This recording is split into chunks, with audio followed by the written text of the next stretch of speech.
Makin berisik. Ini pasien pas dilihat sama si Danar. Wah, lagi kejang-kejang lagi.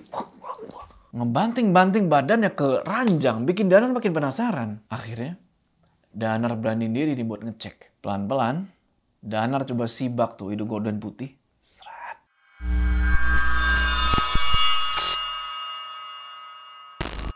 Ya, assalamualaikum teman-teman, balik lagi sama gue Joe. Apa kabar kalian semua? Semoga kalian semua nonton video ini diberikan kesehatan, dilancarkan rezeki, dan selalu dimudahkan urusan-urusan dan selalu dilindungi dari segala mara bahaya di dunia ini. Oke, kali ini gue ada sebuah cerita yang cukup menegangkan nih bro. Dari seorang penulis bernama Vali Wah. Dengan judul Sarepna. Nah, Sarepna ini dalam bahasa Sunda ya.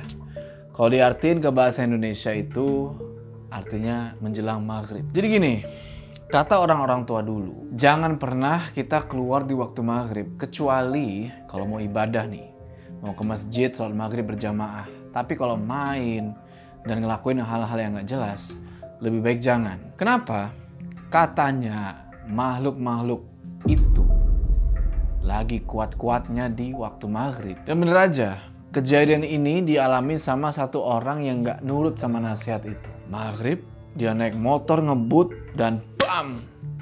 Terjadilah insiden. Tapi bukan kecelakaannya bro yang bikin serem. Melainkan kemana si yang kecelakaan ini dibawa. Jadi yang kena insiden ini, si pemotor ini dibawa ke satu rumah sakit. Nah, rumah sakit ini ada sesuatu yang jahat di sini. Semakin si pemotor ini sadar, semakin dia tahu kalau rumah sakit tempat dia dirawat ini bukan rumah sakit biasa.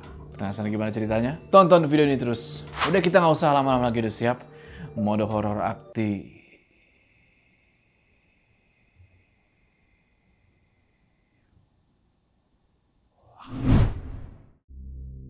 Jadi waktu itu, waktu maghrib baru aja lewat nih. Dan suasana udah mulai gelap. Orang-orang pada sibuk tuh nutup pintu-pintu rumah mereka. Sementara azan maghrib tuh masih berkumandang. Danar, waktu itu ya, seorang laki-laki lagi bawa motor nih.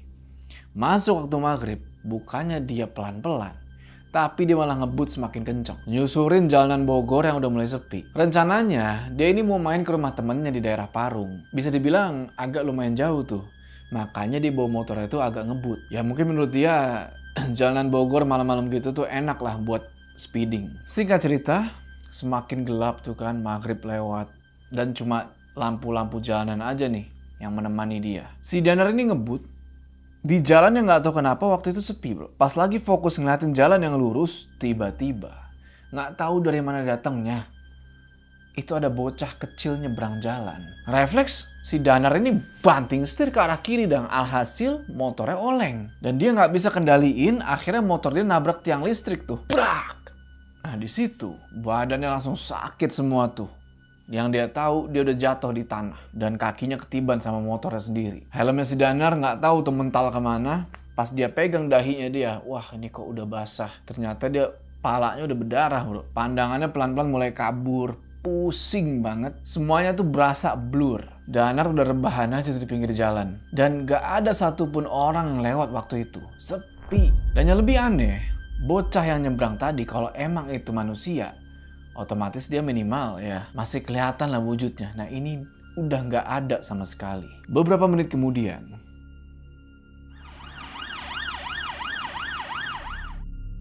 tiba-tiba Danar ngedenger suara dari kejauhan. Sirine ambulans. Makin lama makin ngedeket ke lokasinya dia. Danar masih setengah sadar tuh bro. Tapi dia tahu kalau ada ambulans datang.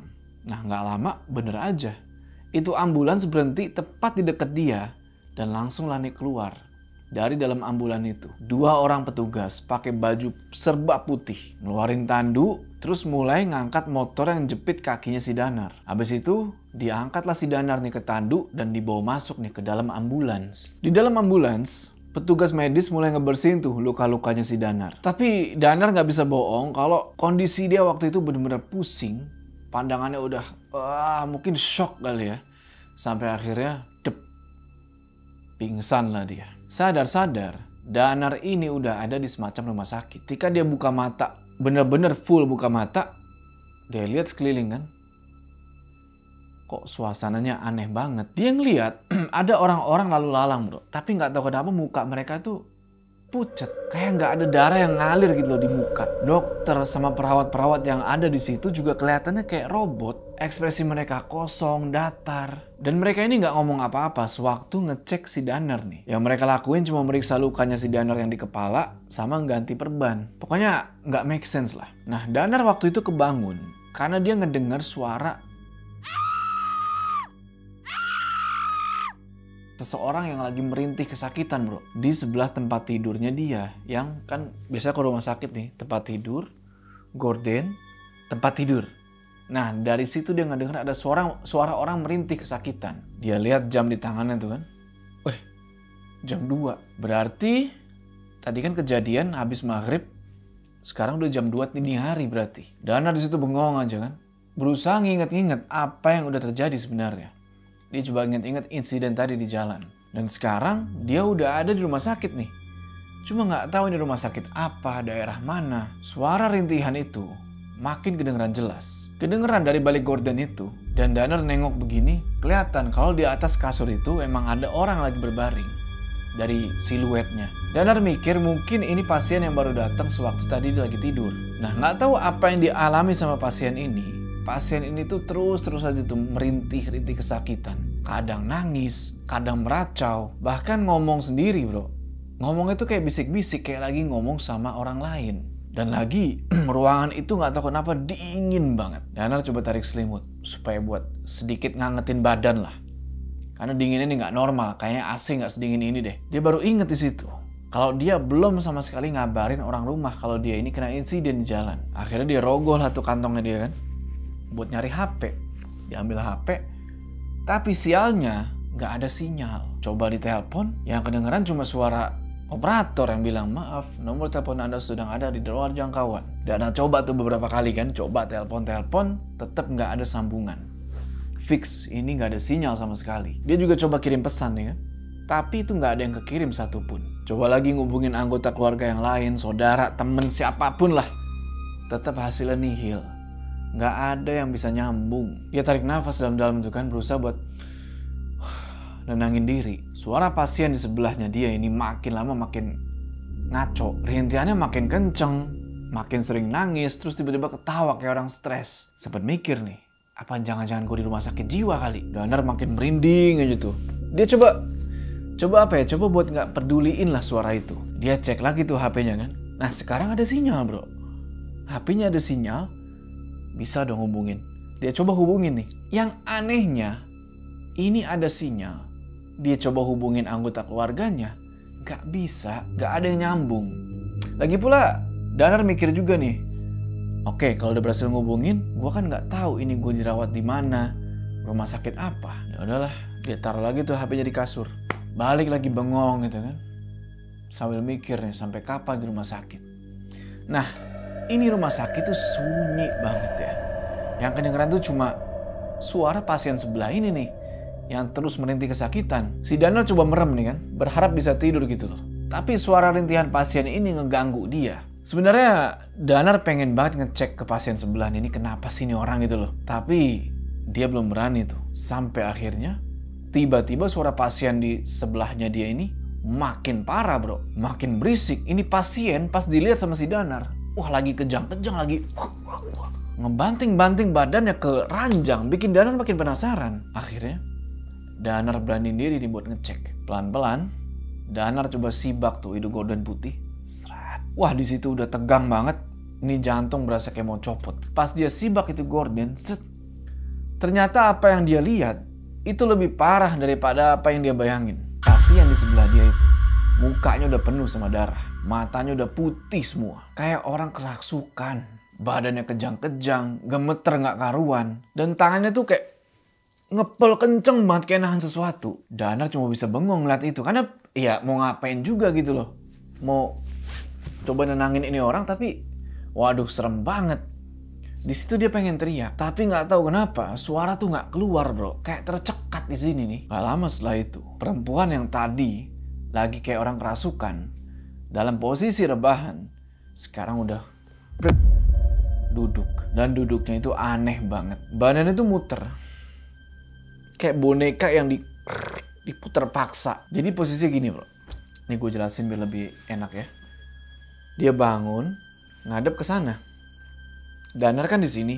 Nah, si perempuan ini ngadep ke sana, tapi badannya itu kayak diputer, kayak gini kerek. Langsung ngadep ke si Danar. Udah nggak kejang-kejang lagi nih. Udah nggak teriak-teriak kesakitan lagi, tapi sekarang udah kayak robot. Muka perempuan ini udah penuh darah. Matanya melotot aja tuh ngeliatin si Danar. Dan di wajahnya itu ada darah kering, darah masih basah, ngalir. Pokoknya kacau lah. Dan dari perempuan ini keluar bau anjir banget, bau darah. Bikin si Danar ini mual bro. Pengen muntah. Wah udah si Danar kaku di situ. Mau bangun lari, nggak bisa. Pokoknya diem aja tuh di atas ranjang. Pasrah. Dia cuma bisa diem ngeliatin makhluk itu. Nggak lama, tiba-tiba ada suara gemeretak tulang dari leher si perempuan itu. Dan lu mau tahu apa yang terjadi selanjutnya? Kepala si perempuan ini jatuh gitu aja. Darah muncrat tuh dari leher si perempuan ini. Kelihatan tuh tulang lehernya masih kelihatan. Tapi itu nggak ngebuat si perempuan ini mati bro. Yang perempuan ini lakuin selanjutnya, dia malah berdiri. Dia mulai bergerak ngedeketin Danar yang masih aja tuh nggak bisa ngapa-ngapain. Wah di situ panik luar biasa. Danar pengen bangun terus lari tapi nggak tahu kenapa nggak bisa. Badannya tuh nggak nurut sama otaknya. Otak nyuruh lari, badan malah stay. Lu bayangin tuh. Sementara si perempuan tanpa kepala itu makin lama makin ngedeket. Dan pas perempuan tanpa kepala itu ngelewatin si Danar, ada satu rasa yang nggak bisa dijelasin. Kayak ada angin dingin yang nembus badannya Danar. Dan di situ tiba-tiba pandangannya Danar langsung ngeblur. Langsung gelap total tuh. Kayak ada yang nutupin indranya si Danar nih bro. Dia nggak bisa ngeliat. Sampai akhirnya kepalanya Danar ini udah pusing banget. Udah nggak tertahankan lagi. Pingsan lah dia di situ. Nggak berapa lama kemudian, Danar pun sadar nih bro. Cuma di situ berasanya kayak abis bangun dari mimpi buruk lah. Waktu dia buka mata, itu kepala masih puyeng. Ruangan itu samar-samar, kayak gelap tapi masih kelihatan dikit-dikit lah. Dan ketika penglihatannya Danar udah mulai normal nih, di situ dia dikagetin sama satu pemandangan yang kacau banget. Di depan dia, itu ada beberapa sosok yang dia kira itu dokter sama perawat. Dari penampilannya sih kayak gitu, cuma kok aneh banget. Mereka semuanya tuh cuma berdiri, diem, terus ngeliatin si Danar bro. Kayak gini aja. Nggak pakai kedip. Muka mereka nggak kelihatan jelas. Karena dokter sama perawat ini pakai kayak masker gitu loh. Masker operasi yang warna hijau tuh. Dan Danar bisa ngeliat. Dokter sama perawat ini bawa kayak semacam alat-alat operasi. Kayak gunting, pisau kecil gitu ya. Entahlah, kayaknya emang beneran pengen operasi. Danar masih tiduran tuh di kasur, dikelilingin sama orang-orang gak jelas ini bro. Lagi-lagi dia pengen banget bangkit, kabur, berantem dah. Yang penting cabut dari situ, tapi gak bisa. Pelan-pelan, sosok yang menyerupai dokter-dokter sama perawat itu mulai jalan bro. Ngedeket pelan-pelan ke kasurnya Danar. Danar ngeliat pisau dan gunting-gunting operasi yang dipegang sama dokter itu masih ada darahnya bro. Dan darahnya itu masih segar. Kayak mereka ini abis ngoperasi orang tapi nggak kelar.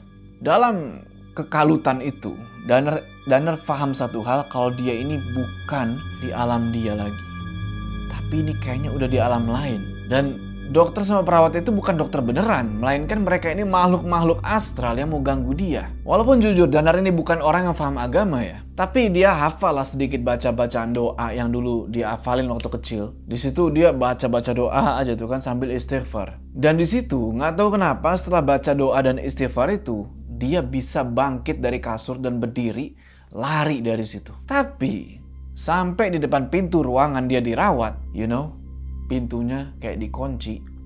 Nggak bisa dibuka sama sekali. Sementara sosok-sosok itu masih bergerak bro. Pelan, gimana sih pelannya tuh nggak normal. Pelan tapi pasti ngedeketin si Danar. Danar bisa ngerasain hawa dingin nih dari mereka. Iya nggak tahu kenapa kok bikin merinding banget. Pas dia lagi panik coba buat buka pintunya itu, tiba-tiba dia dikagetin bro sama rasa di kakinya. Jadi kakinya dia itu berasa kayak ada yang megang. Dingin banget. Danar sontak lihat ke bawah dong. Siapa nih? Wah di situ bak! Di kakinya Danar itu udah ada tangan yang megang. Dan itu adalah sosok berperawakan seperti perawat. Cuma mukanya tuh gak kelihatan. Mukanya tuh ketutupan sama rambut. Teriak-teriaklah si Danar kan, tolong, tolong. Dia istighfar tuh, astagfirullah, astagfirullah, tolong, tolong. Dia terus baca istighfar, baca doa, dia gedor-gedor itu pintu, dia minta tolong, berharap ada yang nolongin nih. Tapi sosok-sosok itu nggak berhenti, mereka malah makin ngedeket. Baunya amis banget. Dan gak sampai di situ, di kupingnya dia ini, dia ngedengar entah dari dokter itu atau perawat itu ngebisikin sesuatu yang bikin down banget lah. Kamu akan tinggal di sini untuk selamanya dan akan kami rawat seperti pasien-pasien yang lain. Wah, mampus kalau dibisikin kayak gitu kan. Pusing banget si Danar nih. Dalam kondisi kayak gitu, wah pintu kekunci, gak bisa kemana-mana, kaki dipegangin. Danar lagi-lagi, wah palanya ngawang, matanya muter-muter, sampai akhirnya dia pingsan. Gak tahu jam berapa, Danar kebangun nih dari pingsannya. Dia buka mata, dia lihat ke sekeliling kan. Dia masih ada di ruangan yang sama. Cuma gak tahu kenapa kok udah beda dari sebelum dia pingsan. Sekarang tuh kelihatannya rumah sakit tua bro, yang udah lama terbengkalai. Di ruangan itu kelihatan udah lusuh banget, jaring laba-laba. Pokoknya you know lah gimana kan. Ada coretan pilok sana sini, ada debu, wah kacau lah pokoknya. Dan di situ tiba-tiba otaknya dia nginget lagi nih sama apa yang terjadi sebelum dia pingsan, di mana dokter-dokter dan perawat-perawat itu ngeburu dia. Dia terus ngelihat lagi ranjang yang sebelumnya tuh, yang di sebelah dia. Ada perempuan merintih-rintih kesakitan. Sekarang ranjang itu kosong. Nggak ada darah sedikit pun. Cuma ya ranjang-ranjang tua gitu lah bro. Udah karatan, udah spraynya udah nggak tahu gimana. Dan nggak ada lagi tuh dokter-dokter sama perawat-perawat yang ngejar dia. Timbul pertanyaan sekarang yang belum terjawab adalah ini sebenarnya lagi di mana sih? Danar mikir keras tuh kan, bingung antara percaya dan kepercaya sama apa yang dia alamin sekarang. Masa iya gue nyasar sih ke alam lain gitu loh. Dia pegang kepalanya, masih sakit tuh bro, gara-gara dia nabrak tiang listrik waktu itu. Anehnya, perban yang dipakein sama perawat itu di kepala dia semalam udah nggak ada. Lukanya sih udah mulai kering ya. Kayak ada luka robek sedikit gini, tapi udah mulai kering dan masih berasa sakit dikit sih. Ya walaupun badan pusing, kaki sakit, Danar maksain buat bangun. Dia nggak mau lama-lama lah di tempat itu. Dia mau kabur, mau cabut. Dia lihat di atas ranjang, HP-nya masih ada. Dia ambil HP, dia jalan keluar dari ruangan itu. Di luar ternyata itu udah pagi. Sekitar jam 7 pagi lah. Langit cerah, matahari terang, langitnya biru. Sebelum jalan lebih jauh lagi, Danar sempat balik badan ngelihat lagi nih ke arah rumah sakit itu. Dari luar, bangunan itu jelas banget. Rumah sakit yang udah lama banget terbengkalai, nggak dipakai lagi. Malah bisa dibilang tuh hampir mau roboh lah. Di ujung bangunan itu ada tulisan UGD yang udah lapuk. Nggak jauh dari situ, sekitar kurang lebih 50 meteran, Danar ngelihat ada masjid bro. Wah di situ lega lah Danar. Alhamdulillah. Dia langsung jalan tuh ke arah masjid kan. Bersyukur lah dia bisa selamat. Dia berharap bisa ketemu sama orang-orang nih buat ditanya-tanya. Nyampe di masjid itu, Danar ketemu nih bro sama satu bapak-bapak yang lagi duduk di terasnya. Orang itu lagi senderan bro di tembok masjid. Lagi nyantai lah kelihatannya. Danar samperin, diucapin salam tuh, assalamualaikum. Dia duduk tuh di sebelahnya. Assalamualaikum pak. Boleh numpang istirahat di sini sebentar? Waalaikumsalam. Silahkan. Nama saya Danar, Pak. Maaf ya, Pak, kalau saya ngagetin. Saya mau tanya, Pak. Ini daerah mana ya, Pak? Oh, ini daerah Sukabumi, Dek. Memang adik orang mana? Mau kemana? Sukabumi, Pak. Nah, di situ dia bingung, bukan main. Perasaan semalam tuh dia lagi motoran di daerah Bogor, bro. Terus nabrak tiang listrik, tahu-tahu bangun-bangun kok di rumah sakit terbengkalai yang ada di daerah Sukabumi. Wah, di situ banyak banget pertanyaan langsung di kepalanya Danar itu. Bingung banget sampai akhirnya si bapak itu nanya lagi. Dek. Iya Pak, gimana tadi Pak? Adik dari mana? Mau kemana? Saya dari rumah sakit di sebelah masjid ini Pak. Dari rumah sakit sebelah masjid? Perasaan di sini nggak ada rumah sakit. Dulu memang pernah ada rumah sakit Islam, Tapi sudah 10 tahun lebih terbengkalai. Sudah nggak dipakai lagi. Wah, di sini langsung merinding, bro. Dia nggak nyangka, kok dia bisa-bisanya dirawat di sebuah rumah sakit yang udah 10 tahun terbengkalai. Di sini Danar coba buat negesin lagi. Pak, berarti rumah sakit ini udah nggak ada ya, Pak? Iya nak, banyak cerita tentang tempat itu. Katanya banyak orang yang hilang di sana. Mungkin adik salah satu yang mengalami itu. Wah, ngedenger penjelasan itu merinding lah. Dia inget banget lagi motoran terus nabrak tiang listrik. Terus diangkut sama 2 petugas medis tuh yang nggak tahu datang dari mana dan bisa tahu kalau lagi ada insiden di situ. Dan ketika sadar-sadar di rumah sakit itu, bro, rumah sakitnya itu kelihatan kayak rumah sakit baru, rumah sakit bagus. Nggak ada tuh tembok dipilok, debu, jaring laba-laba itu nggak ada. Akhirnya si bapak itu ngomong lagi. Memang adik habis ngapain di bangunan rumah sakit bekas itu? Pak, seingat saya, kemarin sore mau maghrib, saya itu mau ke rumah teman di Parung, Pak. Lagi bawa motor, saya oleng, saya nabrak tiang listrik, Pak. Karena ngindarin anak kecil yang nyebrang. Pala saya kebentur tiang, Pak. Motor nindihin badan saya. Saya terkapar di jalan sendirian. Dan waktu itu jalan masih sepi, nggak ada yang nolong. Nah, tiba-tiba muncul ambulan nggak tahu dari mana. Sampai 2 orang petugas medis keluar, naruh saya di tandu. Terus saya dibawa masuk ke dalam ambulan. Di jalan, kepala saya diplester, Pak. Terus saya pingsan di dalam ambulan itu. Sadar-sadar, saya udah ada di rumah sakit. Tapi nggak tahu itu rumah sakit apa. Waktu itu, Pak, rumah sakitnya kelihatan masih aktif. Ramai orang, ada pasien, dokter, perawat. Tapi mereka semua itu kosong, Pak. Sampai akhirnya saya pingsan lagi. Terus bangun-bangun, bangunannya berubah, Pak. Jadi bangunan tua yang mau ambruk. Astagfirullah. Adik benar-benar disesatin sama makhluk gaib. Makanya orang tua dulu itu sering ngingetin supaya jangan keluar waktu maghrib. Apalagi sendirian. Di waktu sarepna, makhluk sebangsa jin itu lagi kuat-kuatnya. Rasulullah kan juga melarang umatnya untuk keluar di waktu maghrib. Pintu sama jendela rumah itu dianjurkan buat ditutup. Nah, di sini bapaknya nanya lagi ke si Danar. Mastiin dia emang bener dari Bogor. Ya, Danar jawab aja iya. Akhirnya bapak itu ngejelasin, bro, soal rumah sakit itu katanya orang-orang sekitar juga banyak ngelihat yang aneh dari rumah sakit itu. Ada beberapa yang ngaku ngelihat rumah sakit itu kelihatan rame, padahal dia tahu kalau rumah sakit itu udah kosong dan terbengkalai. Pak, beneran rumah sakit itu udah gak dipakai? Lah iya dek, kamu lihat aja bangunannya.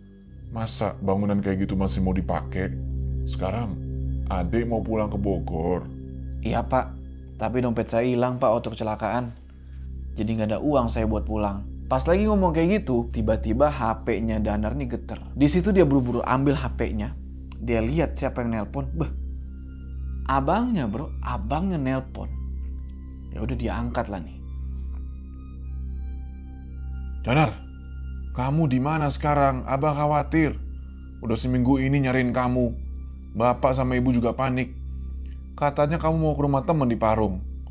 Tapi kamu kok gak ada di sana? Abang udah lapor polisi loh buat nyari kamu. Dan, kamu masih denger kan? Iya, Bang. Saya masih di sini. Abang jemput di Sukabumi aja ya. Nanti saya Sherlock. Sukabumi? Ngapain kamu di sana? Waduh, panjang, Bang, ceritanya. Nanti saya jelasin. Jemput aja dulu. Saya nggak bisa pulang. Dompet hilang. Ya udah, tunggu di situ. Abang pinjem mobil dulu.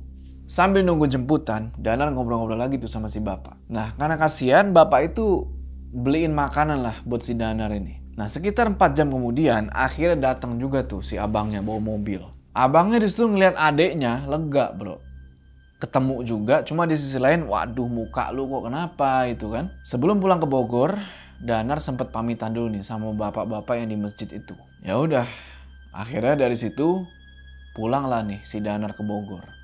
Sementara si bapak itu masih berdiri ngeliatin. Singkat cerita, begitu sampai rumah, Danar ini langsung disambut bro sama kedua orang tuanya. Ya, orang tuanya ini gak banyak nanya bro. Danar ini langsung dipelukin sampai nangis-nangis. Tuh kemana? Kamu sebenarnya kemana? Habis itu Danar dikasih lah tuh buat istirahat. Nah setelah mandi dan istirahat yang cukup, barulah si Danar ini cerita detail tentang apa yang udah dia alamin. Mulai dari niat dia mau pergi ke rumah temen di Parung, sampai dia nabrak tiang listrik tuh, sampai dia dijemput perawat, sampai dia di rumah sakit itu. Semuanya dia ceritain tuh lengkap ke keluarganya. Wah, nggak denger cerita itu pada bengong bro. Pada nggak ngebayangin. Akhirnya ya kedua orang tuanya tuh nasihatin lah. Lain kali kalau maghrib itu lebih baik minggir dulu. Atau sholat dulu lah. Jangan, apalagi sampai ngebut-ngebut gitu jangan. Takutnya terjadi hal-hal yang nggak diinginkan. Setelah kejadian itu, Danar bro nggak pernah lagi keluar rumah mendekati maghrib. Kalaupun mesti ketemu maghrib di jalan, dia pasti minggir dulu, nyari tempat buat sholat. Oh iya, motor si Danar tuh bro, yang waktu itu ngeletak di jalan gitu kan, karena si Danar diangkut sama petugas setan itu. Katanya sekarang udah ada di kantor polisi. Jadi Danar dan abangnya mesti ngambil motor itu ke sana. Itulah dia guys, cerita Sarepna. Mungkin dari kalian ada nggak yang mengalami kejadian-kejadian aneh gitu ya, sewaktu kalian beraktivitas menjelang maghrib, entah itu di jalan, di rumah, atau di manakah. Pokoknya aktivitas yang menjelang atau di waktu maghrib. Share di kolom komentar. Oke, sebelum kita berpisah, jangan lupa kalian like video ini, dan bagi yang belum subscribe, ayo subscribe channel ini supaya kalian gak ketinggalan cerita-cerita horor selanjutnya gue Joe. Sampai ketemu di cerita selanjutnya. Psh.